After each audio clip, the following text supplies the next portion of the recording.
नमस्कार, तुम्हा सर्वांचं आमच्या चॅनलमध्ये स्वागत आहे।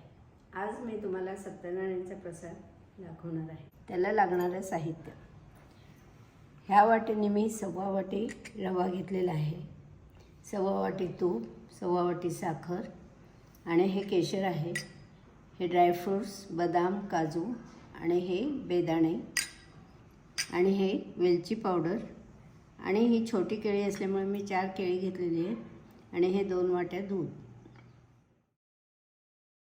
आता ह्या केशरमध्ये मी थोडंसं गरम दूध घालून ठेवते, म्हणजे त्याचा रंग उतरतो आणि आपल्या प्रसादाला छान कलर येईल।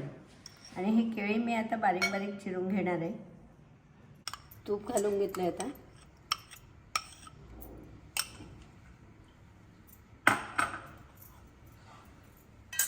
तुपातच पहिल्यांदा तुम्ही केळी तळून घ्या, म्हणजे केळी काळी पडत नाही आणि प्रसादाचा शिरा 4 दिवस टिकतो।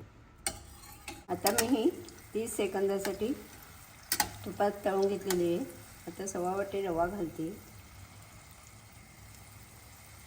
आणि तुम्ही मंद आचेवरच रवा भाजून घ्या, म्हणजे त्याचा कलर चेंज होत नाही आणि छान मऊ प्रसाद तयार होतो।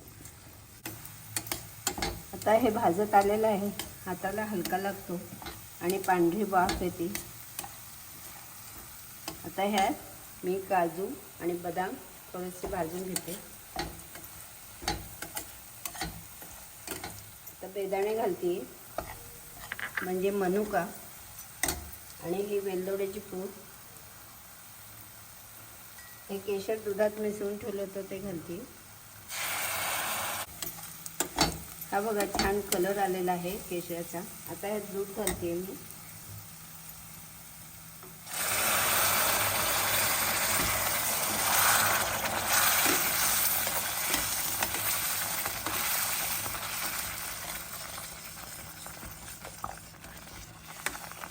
दूध घालून सारखा हलवत राहा, म्हणजे त्यात गुठळ्या होत नाही।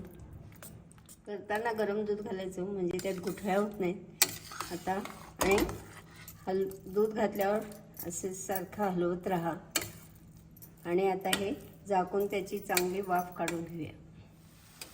हा आता झालेला आहे शिरा आणि हे वाफ येते पांढरी आणि हे बघा असं बाजूला तूप सुटते त्याच्या, त्यामुळे शिरा होत झालेला आहे। आता त्यात साखर घालूया।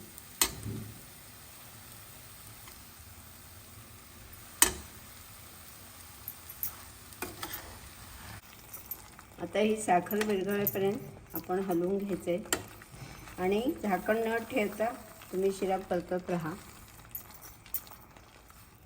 आता शिरा आपला तयार आहे आणि ह्याला हलवायला साधारण 3-4 मिनटं लागलेली आहेत आणि हे बघा तूप असं शेवटी जमा होतो।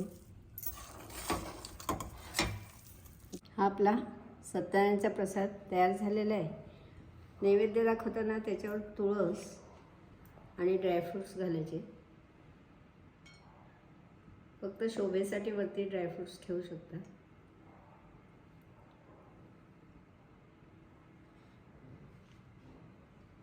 आपला हा प्रसाद तयार झालेला आहे। आवडला असेल आमचा प्रसाद तर लाईक, कमेंट आणि नक्की सबस्क्राईब करा आणि शेअर पण करायला विसरू नका, म्हणजे आम्हाला प्रोत्साहन मिळत जाईल आणि आम्ही पुढचे व्हिडिओ करत जाऊ। धन्यवाद।